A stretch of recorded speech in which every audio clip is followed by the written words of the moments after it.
러시아 얘기를 좀 해보겠습니다. 1917년에 인류사 최초의 실험이죠.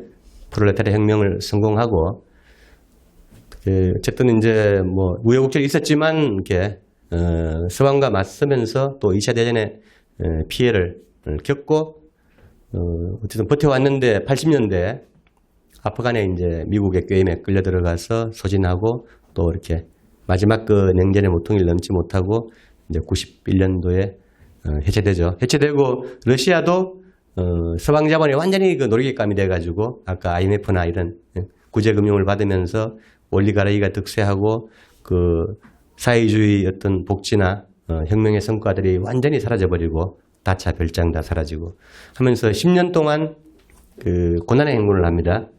북도 이제 95년부터 97년까지 3년 동안 고난의 행군할 때 비슷한 시기에 중국은 이제 78년도 남순 이후에 미국이 사회주의권에서 이제 중국을 떼내서 중국 자체로 이제 세계 공장으로 미국의 어떤 프로그램에 따라서 개혁개방이라는 정책을 실시하고 있을 때 북하고 러시아는 고난의 행군을 하는 거죠.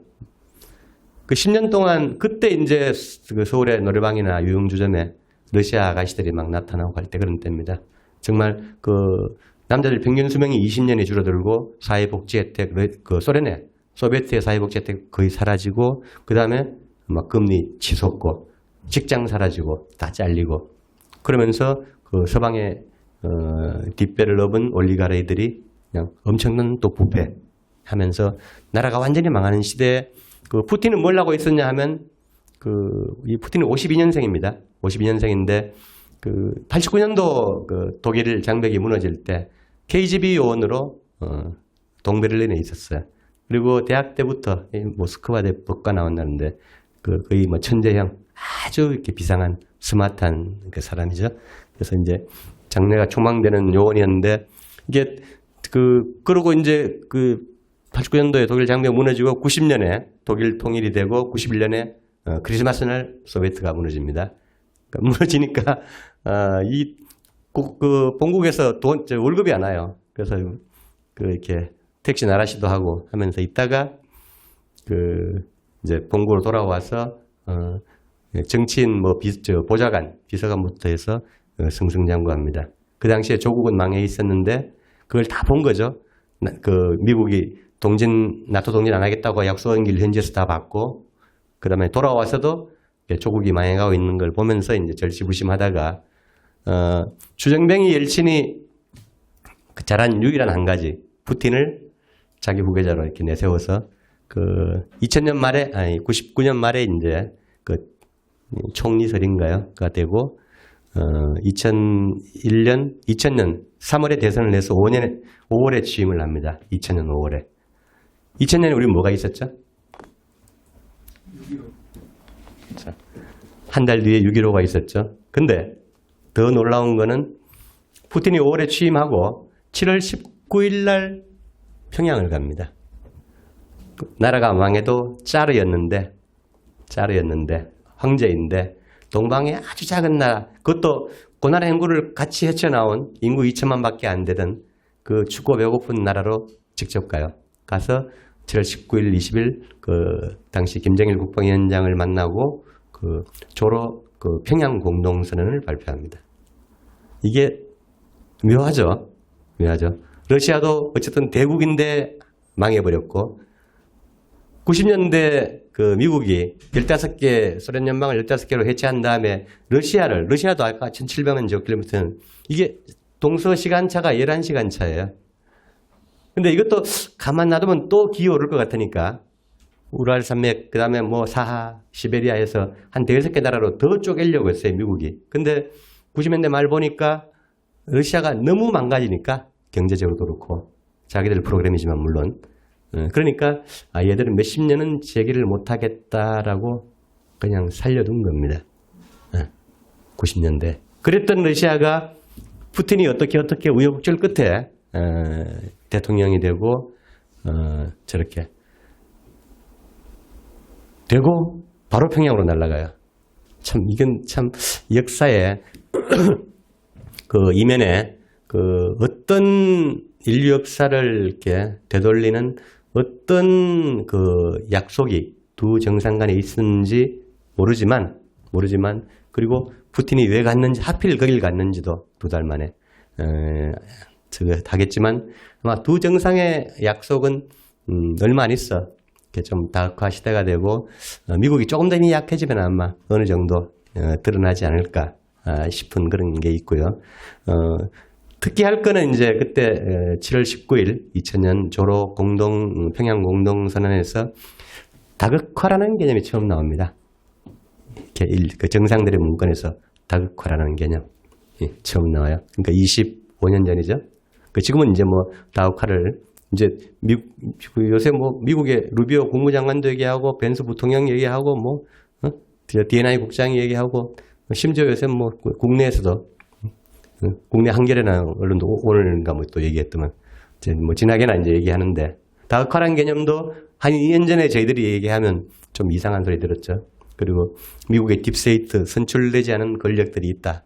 군산복합체 이후에 그런 얘기하면 음모론자로 몰리고 이제 그랬는데 어쨌든 그 다극화도 그렇게 이제 처음 모습을 드러냈고 그 푸틴이 이제 평양 갔다 오고 흥미로운 일화들은 있습니다만 그건 또 나중에 또 기회 되면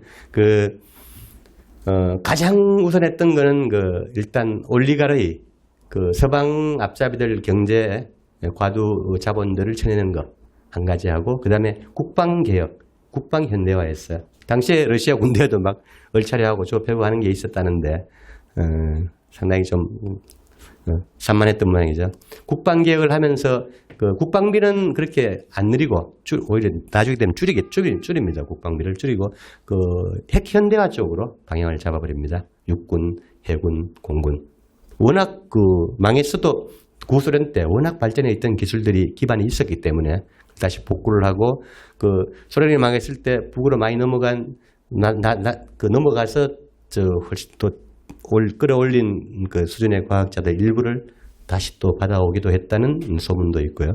그래서 핵 현대화하고 이렇게 자본가들 척결하면서 이제 국가 전체 개혁을 아주 빠른 시간에 합니다. 그래서 2007년이면 집권하고 얼마 안 되죠. 7년밖에 안 됐는데도 이미 자신감을 가지면서 그전에는 서방에 그냥 조용하게 엎드려서 우리가 조용하게 살 테니까 아직은 유라시아로 회귀 안 하고 그냥 우리가 유럽의 일원으로 1000년 동안 살았던 것처럼 우리 조용하게 살겠다. 제발 좀 유럽의 안보 구조에 편입시켜 달라라고 계속 사정을 냈는데 서방이 이제 미국이 거부한 거죠. 그래서 미넨 안보회의에서 이제 2007년에 7년 만에 기력을 회복해서 이제 미넨 안보회의는 유럽 전체 안보 보장 기구이기 때문에 그때 러시아도 포함되어 있었습니다. 동유럽도 그렇고. 그래서 거기 연설하면서 이제 푸틴이 처음으로 대든 거죠. 2007년에. 우리 이렇게 못 살겠다. 하고 약간 좀 강하게 했는데 그게 서방 지도자들한테는 충격적인 사건이었어요. 2007년에. 그리고 그래도 계속 미국이 이제 말을 안 듣고 그냥 계속 괴롭히니까 나토 계속 동진해오고 있고 32개 나라까지 이제 늘렸으니까. 그래서 2016년에는 이제 어린애들 놀 시간은 끝났다. 이제는 어른들이 제대로 얘기해야 된다라고 강력하게 핵펀치를 날립니다. 날려도 또 미국이 쌩까니까 나토가 쌩까니까 2018년에 2년 뒤에 유명한 연두 기자에겐 이런 자리에서 거대한 동영상을 띄워놓고 차세대 이렇게 최첨단 전략 무기를 공개합니다. 6종류. 그때 나온 게 ICBM, 사르마트, 그 다음에 극초음속 활공체, 아방가르드, 레이저 무기, 지금 이렇게 다 현장에 실전 배치된 극초음속 무기 등등등 해서 6종류. 당시에 서방에서는 그걸 보고 비웃었어요. 만화라고. 자기들은 아예 없는 기술인데 곧 개발하고 있거나 실전 배치한다고 하니까 영상을 보고도 그냥 그냥 영상이다, 만화다라고 비웃었는데 지금 다 실전 배치됐죠. 그리고 작년 11월 달에 오레슈니크라는 이건 재래식 미사일인데도 핵미사일에 버금가는 그런 또 신무기까지 공개하죠. 그래서 이 국방에서도 2018년 전후 이후에 이제 완전히 미국의 핵 삼축 체계를 압도하게 되면서 완전히 자신감을 가지게 되죠. 그래서 2021년 12월에 그 미국 나토의 최후 통첩을 하고 2달을 기다렸는데 결국은 미국이 노하니까 2022년 2월 24일 우크라이나 특수군사작전을 시작하게 됩니다. 근데 이제 푸틴이 그날을 정한 거는 뒤에 또 다른 사인이 있는데 그 일주일 전부터 돈바스 전 전선에서 우크라이나군이 그 돈바스를 그 자치령이 있었을 것 같아. 거기 하고 크림반도를 침공하기 위한 그 준비가 다 돼 있었어요. 그래서 푸틴이 아마 그 며칠을 놓쳤으면 그 우크라이나군이 지금 3년 동안 전장에서 보여주는 어떤 잔혹성, 그 네오나치의 어떤 그 야만성 이런 것들 학살 이런 걸 보면 러시아군은 완전히 신사입니다. 정말 그 포로 대우도 잘해주고 하는데 얘들은 명예와 자존심이 있는 애들입니다. 근데 우크라이나군의 지금 그 전쟁 그 수행 방식을 보면 그 아마 돈바스에 그 당시 인구 한 600만 되나요? 거기 그 러시아 대부분 개주민들인데 거기에 우크라이나 들어와서 점령을 하고 섞였으면 아마 푸틴이 그 민간 어떤 피해 때문에 학살 때문에 돈바스에 들어가지 못했을 수도 있어요. 그러면 전체가 이제 미국이나 우크라이나가 먹고 상당히 위험한 그렇게 되면 정말 세계대전으로 그때 갈 수 있는 전투를 못하니까 그런 상황이 될 수도 있습니다. 그래서 이제 그 모든 과정을 거쳐서 푸틴 독트린이라고 하는데 그 유럽과 절연하고 그 유라시아로 회귀하겠다. 그 결국 중국, 조선, 이란과 그리고 브릭스와 이렇게 가겠다라고 결정을 해버리는 거죠. 이게 그 역사의 변곡점이라고 표현을 하는데요. 그때 그 특수군사작전을 하면서 푸틴이 했던 게 인상적인 게 두 가지가 있습니다. 하나는 거짓말 제국이라는 표현이에요. 여기 밑에 보시면 Empire of Lies라고 있죠. 미국을 포함해서 그 모든 위성국들, 새틀라이트, 가신국들, 뒤에 떨거지들이죠. 붙어있는 그 모든 나라들은 그 우리가 웨스턴 블록, 집단 서방이라고 하는 그 나라들은 거짓말 제국이다. 그러니까 뭐 팩트를 포함해서 아까 부차 학살도 마찬가지고 그 어떤 게 누구의 침략 그 위협을 이렇게 할 때 이미지 전쟁은 할 수 있는데 팩트가 아니라 그냥 마음대로 이렇게 떠든다는 거죠. 그리고 그 요새 이제 트럼프가 들어와서 그 미국 국제개발처 USAID하고 저 NED 전미민주주의기금이라는 악명 높은 두 기구를 지금 확 해체해버렸죠. 그 기구들이 전 세계에서 해왔던 게 쿠데타 색깔혁명 조정도 있지만 NGO 지원하면서 있지만 그 세계 학계, 언론계를 지원해서 500억 달러 이상의 예산을 가지고 연간 그래서 그 수혜자들이 뉴욕타임즈, BBC, 뭐 가디언 다 있습니다 지금. 그리고 우크라이나 언론은 90% 이상이 그 단체들의 직접 지원을 받아서 운영이 됐고 미얀마인데 마찬가지고 홍콩 뭐 옛날 색깔혁명이 쭉 지나갔던 데는 다 마찬가지고 동유럽에 지금 진행되고 있는 색깔혁명이 진행되는 세르비아 뭐 저기 조지아, 그루지아 그다음에 어디죠? 등등 루마니아 다 이렇게 똑같은 거기에 이제 그 국제개발처 전미민주주의 기금 그리고 그 유명한 색깔혁명의 대부라고 하는 그 조지 소로스 열린사회재단의 자금들을 가지고 실제 50년대부터 CIA가 47년도에 만들어졌지만 50년대부터 냉전시대 소련의 후방을 소련방의 후방을 공략하기 위한 어떤 이미지전 하이브리드 전쟁 등등해서 쭉 계속 해온 거죠. 그 단체들이. 그래서 도대체가 이렇게 말이 안 된다. 거짓말 제국이다라는 표현을 쓰는데 이 거짓말 제국이라는 말은 그 미국에서 원래 처음 나온 말이에요. 론 폴이라는 미국 한 6, 7선한 의원인데 대통령 후보도 나갔던 약간 미국의 대외 침략이나 개입 정책을 반대하던 그리고 상당히 온건한 자유주의자였던 론 폴 의원이 그 몇 년 전에 의회에서 그 역사적인 퇴임 연설을 하면서 저런 말을 썼어요. 미국에서 내조국에서 그 거짓말 제국에서 그 진실은 반역이 된다라는 유명한 표현을 남겼어요. 그러니까 자기들이 이렇게 어떤 군산복합체나 뭐 이렇게 제약회사, 코비드 이런 사기극도 있지만 그 하여튼 뭐 맨날 하는 게 거짓말인데 거기서 어쩌다가 진실 얘기하면 반역자가 되거나 조용히 암살되거나 자살당하거나 그렇게 됩니다. 그래서 그 표현들을 이제 푸틴이 썼고 또 한 가지는 그 앞으로의 세계에서는 그 주권이 있는 국가만이 번영할 수 있다라는 표현을 써요. 주권이라면 뭐 자주권이죠. 뭐 영어로는 애매한데 뭐 인디펜던스, 서버린티, 셀프 릴라이언스 등등. 어쨌든 주권 얘기를 계속합니다. 하면서 톡 집어서 독일하고 한국하고 일본이 점령당해 있다라는 표현을 써요. 주권이 없다. occupied. occupied가 어디 나오죠? 1945년도 9월 8일 날 메가더 포고문 1호에 1조에 나오죠. 우리는 여기를 점령한다. 그래서 주권이 없다라는 표현을 강력하게 표현을 직설적으로 한 거죠. 그때 푸틴답지 않게. 근데 그 푸틴이 지금 3년 동안 계속 그 정상회의나 아니면 그 브릭스 뭐 회의나 아니면 연두 기자회견하고 또 이렇게 할 때 늘 그 이렇게 내세우는 게 주권입니다. 주권이 있어야 앞으로 살아갈 수 있다. 그리고 거짓말하지 마라. 푸틴 대단한 사람이에요. 이게 뭐 연두 기자회견도 그렇지만 그 전 세계 언론 한 500명 모아놓고 뭐 적대국 다 오라 그래가지고 모아놓고 한 5시간을 그냥 그 저렇게 앞에 테이블에 종이 한 장 없이 그 전 세계의 모든 주제 정치, 경제, 군사, 과학, 역사, 문화, 철학, 예술, 체육까지 마음대로 그냥 자유자재로 질문하게 하고 연설을 합니다. 그 대화를 합니다. 질의응답을. 자신 있다는 거죠. 세계 최고의 정보를 늘 가지고 그리고 그 대화하는 방식을 보면 저 사람이 그 대화와 토론에 뭐 최고의 정보를 늘 받겠지만 대화와 토론에 얼마나 그 숙달되어 있는가 하는 것을 보여줘요. 그리고 그 자신이 그 지구촌 전체 판도를 읽는 어떤 대전략가.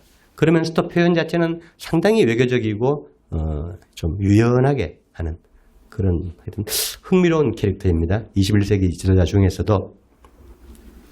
그러니까 이 사람이 그 52년생이니까 대통령 2000년 될 때 해봐야 뭐 몇 살이죠? 우리 나이로 49이나 이렇게 되겠죠. 어린 나이 됐는데 지금 76세까지 2036년까지 일단 뭐 어쨌든 뭐 내부에 그게 뭐 민주적이지 아니냐 그런 것들은 뭐 그건 뭐 별도의 문제지만 2036년까지 2000년부터 이렇게 일단 집권이 보장되어 있고 지금도 지지율은 80%가 넘죠. 내부에서. 그리고 그 러시아의 사회 지표를 보면 그 작전을 시작하고 3년 동안 미국이 오산했던 거는 군사적으로는 힘들 수도 있겠지만 푸틴을 우크라이나에 끌어들여서 분쟁에 끌어들여서 어떤 침략자로 낙인 찍고 국제 제재를 하면 그리고 스위프트 국제 결제 통신망에서 제재하고 루블을 제재하고 무역 제재하고 석유가스 이렇게 제재하면 경제로 무너질 걸로 판단했어요. 그래서 2019년도에 미국의 그 랜드 연구소라는 몇만 명씩 있는 그 유명한 그 싱크탱크가 있죠.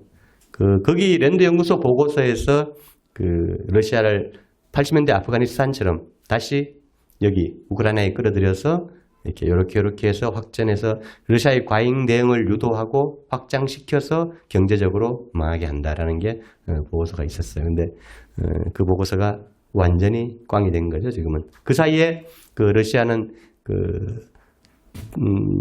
독일하고 일본을 제치고 그 구매력 평가 기준 BPT 기준으로 그 GDP 세계 4위로 올랐었죠.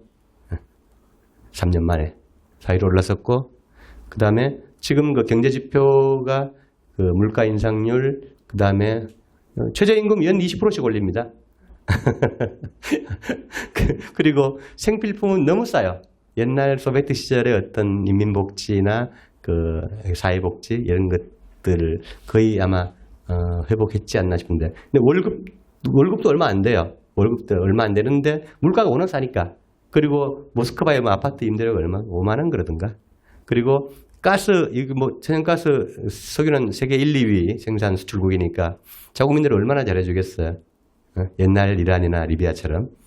그래서 그 난방비는 아마 거의 없는 것 같아요. 그래서 그 한겨울에 또 거기 그 모스크바에는 그렇게 추운데 요즘 우리 친구들 자주 놀러 갔다 오는데 상트페테르부르크나 갔다 와서 얘기하는 거 들어보면 너무 부럽대요. 그냥 빨아먹고 산대요. 한겨울에도.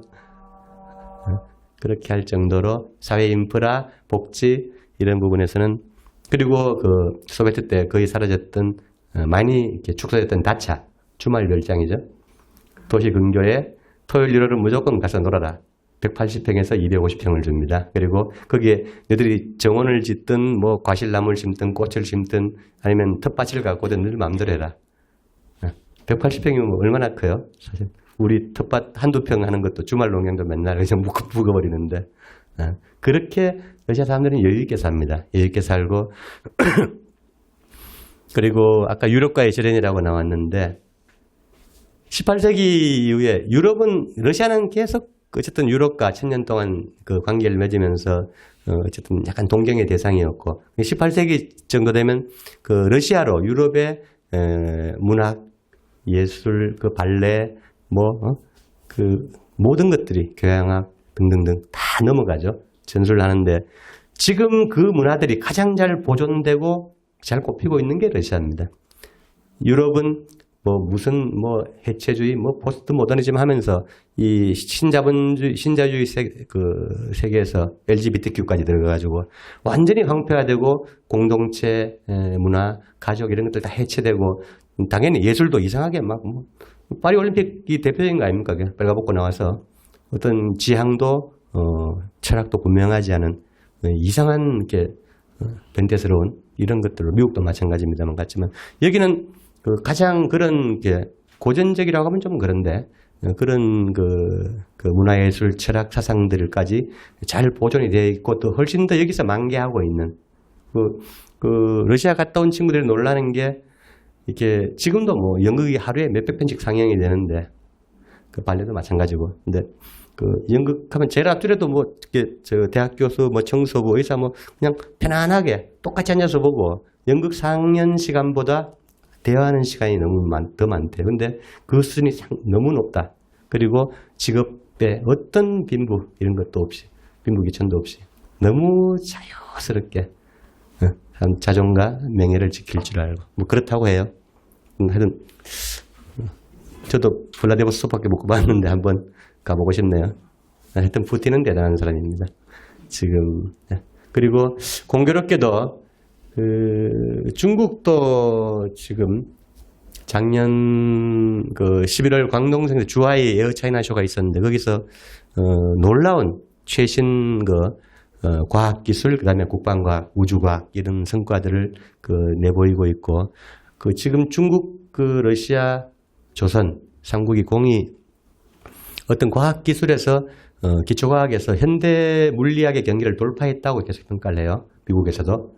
서방은 아예 못 쫓아가고 넘을 수 없는 심연이 있다고 하는데 중국도 보면 재밌는 게 작년 에어차이나 쇼 이후에 이번에 딥시크 나왔죠. 딥시크 나오고 로봇이나 배터리, 전기자동차 이렇게 그다음에 기차가 요새는 기본이 450km고 지금 600km, 1000km 하고 있고 마하 16 비행기를 지금 개발한다고 이게 상상을 넘는 어떤 혁신, 과학의 혁신이 중국에서도 지금 벌어지고 있습니다. 그래서 중국도 좀 용의 주도하게 지켜봐야 되는데 문제는 이제 그런 조중러 3개 나라의 전략적인 포괄적 협력의 수준이 사상 최고 수준으로 올라가 있는 상태에서 그런 어떤 협력도 서로가 시너지 역할을 내게 잘 가고 있을 것이다. 그리고 지금 특히 북하고 러시아는 작년에 중요한 조약 맺고 지금 최고위층이 계속 다니고 있죠. 며칠이 멀다 하고 계속 왔다 갔다 서로가 왔다 갔다 합니다. 지금 북의 경제대표단이 지금 모스크바 들어가 있고 외무차관이 러시아 평양 왔다가 안 되니까 뭐가 잘 삑살이 나니까 쇼이구가 2인자가 다음날 바로 날라오고 하는 정도로 하여튼 여러 가지 그리고 연해주의 식량, 에너지, 농업 협력도 할 수 있는 게 많이 있고 새로운 세계로 흘러가는데 남쪽만 완전히 고립된 정도가 아니라 지금 그냥 가사 상태로 우리가 5개월째 좀 이러고 있죠. 우리 집 어떻게 되는지 모르겠네 지금. 예, 시간이 많이 됐는데 좀 빨리 하겠습니다.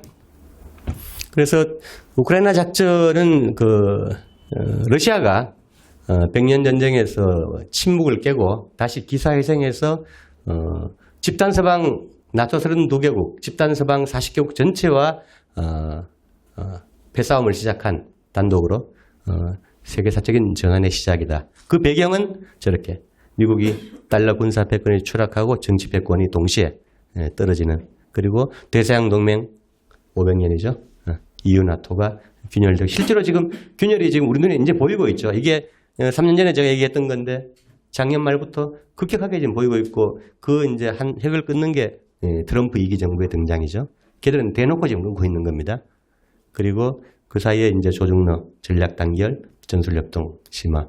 그 중국은 1대1로, 그다음에 유라시아 전체, 그리고 지금은 서아시아를 넘어서 그 아프리카, 중남미까지 전체적으로 빨갛게 지금 물들어가고 있죠.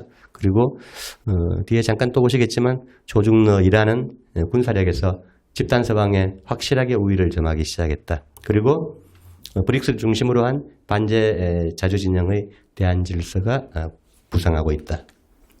이미 부상했다고 봐야죠. 이건 뭐 일화이긴 합니다만 잠깐 요걸 먼저 보시죠. 그 미국과 구소련, 러시아는 지금 우크라이나 돈바스 2000km 전선에서 물리적으로 부딪히고 있는 게 아니라 대리전쟁으로 그게 아니라 사실 100년 전쟁입니다.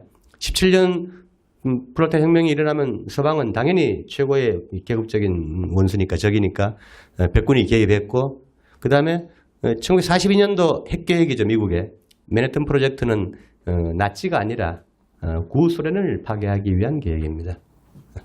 그리고 2차 대전 때 2,700만이 희생됐고 91년 소련 연방 붕괴를 딛고 지금 군사 지정학 그 다음에 지금 정치적인 강자로 부활했다.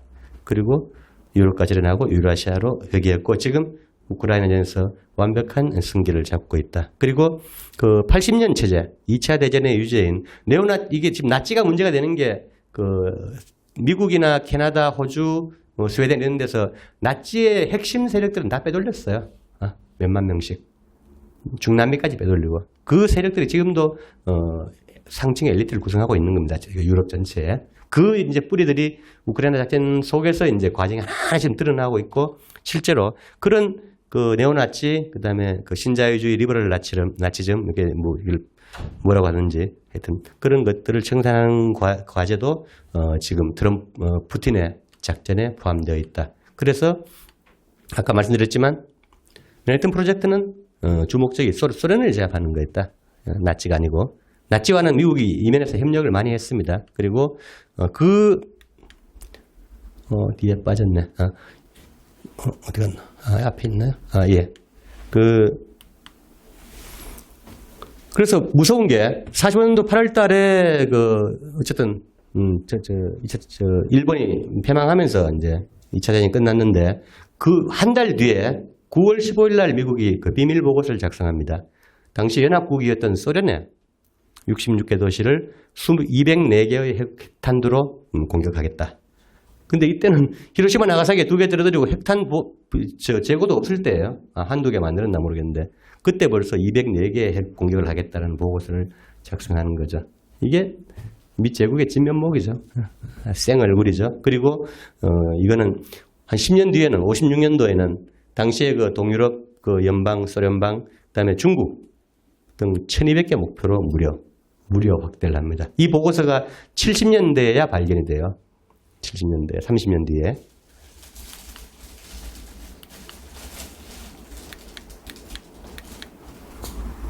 그래서 이렇게 우크라이나 의미와 전망을 보면 일단 실존에 걸린 서로의 그런 전쟁이고 대리전이다. 그리고 미국 헤게모니가 무너지는 새로운 질서의 탄생, 그리고 한 시대가 마감되고 패권 종말이 가속화되는 다흑 세계의 새로운 시대.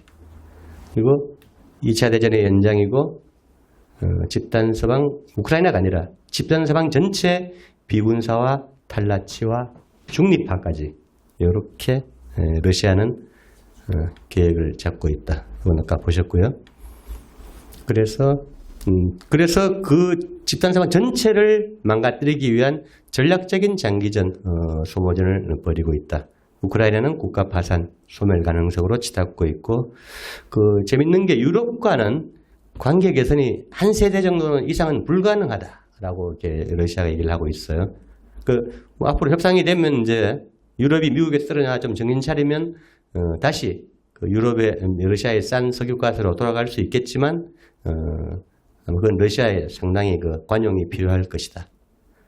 집단 서방이 군사적, 경제적으로 패배했고 지금 우리는 그 나토가 미국을 포함해서 32개 나라 전체가 종이 호랑이에 불과하다. 그리고 결과적으로 붕괴 해체가 임박하다. 이런 평가들이 계속 나오고 있습니다. 예, 요건 이제 미국하고 그 EU 깃발이죠. 새로운 신세계 질서가 오고 있다. 요거는 이제 좀 압축적으로 달러 패권, 군사 패권도 봐야 되게 시간 다 됐네요. 예. 그 군사 패권이 왜냐하면 뭐 주먹이 국제사회에서는 깡패니까 군사 패권 부분을 압축적으로 제가 설명을 하고 가겠습니다. 이것만 해도 한 뭐 몇 시간 해야 되는데 일단 미국은 그 우리가 ICBM 지상 기반, 잠수함 기반 SLBM 전략 폭격기 공중 이 핵 3축 체계가 붕괴했다. 그 조중러 이란에 비해서 이란은 아닙니다만 조중러에 비해서 약 50년 두 세대가 낙후했다. 쟤들 기술은 1950년대부터 70년대에 개발한 거고 조중러는 2010년대에 개발해서 지금 실전 배치를 하고 있다. 그리고 미국은 차세대 프로그램이 없다.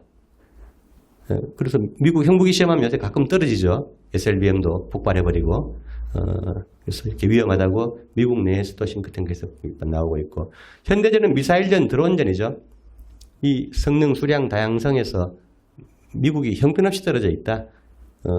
이란하고 러시아가 앞서가고 있었는데 중국이 최근에 치고 나오고 있습니다. 그래서 도저히 뭐 비교가 안 되는. 그래서 저 밑에 보시면 미사일 기술이 그냥 갭이 아니고 심연이다라는 표현을 써요. 이게 미국 내에서 나온 표현입니다. 그리고 핵 3축 외에도 드론, 미사일 외에도 극초음속 무기, 전자기파 한 발로 이렇게 미국을, 유럽을 봉건 석기 시대로 돌릴 수 있다는 이런 그 다음에 이제 미사일 방어 시스템까지 수비하는 것까지 비대칭 전력으로 지금 조중러가 앞서가고 있다. 그리고 미국이 그동안 약소국들을 침공하던 항공모함은 이제는 그냥 극초음속 미사일의 밥일 뿐이다. 중국이 심심하면 컴퓨터 모의 게임 결과를 발표해요. 미사일 몇 개면 항모는 파괴할 수 있다는 거고, 그래서 바다 위에 떠다니는 관이다. 그리고 세계 최빈국인 예멘이 요새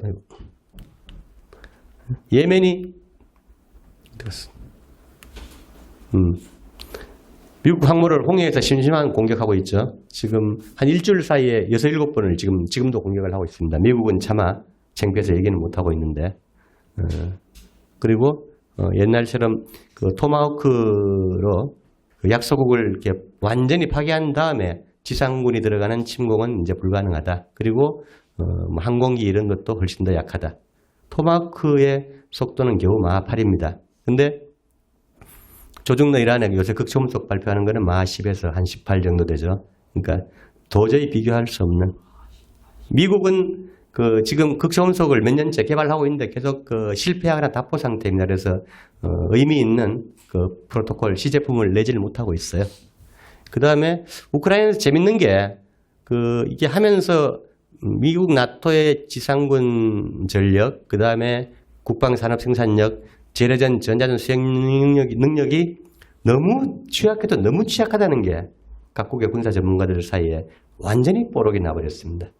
이게 상당히 심각한 문제이고, 그 다음에 미국이 한국전쟁 이후에 이긴 경험이 없다. 두 개 전쟁도 못한다. 거기다가 달러 패권까지 몰락하면서 작년에 사우디가 페트로 달러 50년 된 걸 협정을 깨버렸죠. 그러니까 이제는 석유 패권도 끝났고 이제 종이 달러도 마음대로 찍어내지 못한다. 그래서 이제 해외 80여 개국, 800여 개 미군기지도 철군 압박을 받고 있다. 왜냐하면 미사일이 워낙 발전했기 때문에 안전병이 오리이죠. 이 이면에 이제 조중러 이란만이 아니고 반제 진영 전체가 예멘을 포함해서 반제 전체가 이제 강화되고 있다. 그리고 아프리카 사헬에서 프랑스, 미국이 다 작년, 재작년 다 쫓겨났죠. 그 자리를 바로 러시아군이 들어가고 있습니다. 중남미는 전부 이제 한 90% 이상이 다 중도 좌파 정권이 잡고 있죠. 제2의 핑크 분홍 물결이죠. 그래서 결론적으로 각국이 약소국이든 가난한 나라든 무기의 민주화, 군사력의 상향 평준화가 이루어지고 있다. 그리고 조중러 이란은 집단 나토에 비해서 완전히 우위를 점했다. 한 세대 이상이 앞서 있다는 평가입니다. 아주 냉정한 평가입니다. 자, 그런 반면에 미국은 그 신냉전, 인태 전략, 그 다음에 아시아판 나토 추진, 그 다음에 이런 모든 격자형의 동맹 체제를 규합해서 똘마니들을 규합해서 맞서려고 하는 이런 모든 전략이 지금 실패하고 있다. 어쨌든 위험한 거는 그 사이에 미란 삼각군사동맹 그리고 한국에 있는 그 유엔사, 가짜 유엔사죠. 유엔기구가 아닙니다. 유엔사는. 유엔사의 강화 이런 것들은 우리한테 상당히 위험한 요인으로 지금 대두되고 있습니다. 이 아프리카 부분은 뭐 84년도에 이렇게 13개 서방 나라들이 모여서 지들 마음대로 분할한 건데 이 체도 이제 끝났죠. 1960년대 다 독립하면서 끝났는데 이 프랑스가 이쪽 사일 지역 한 20개 나라에 신식민지로 작년까지 이렇게 장난치다가 이제 완전히 밥줄이 끊겨가는 그런 상황입니다. 미국도 쫓겨나고 있고요. 넘어가겠습니다. 그래서 그 전체적으로 보면 그 지금이 다시 말씀드리지만 500년 만의 인류사 대전환의 시기이다. 그래서 그동안에 이제 전쟁 약탈, 이렇게 착취, 이런 시스템에서, 상호 공존하고, 공영하는 그 어떤 평화체제로 새로운 그 인류의 진화, 그 문명의 세계로, 진입하는 초입에 있다.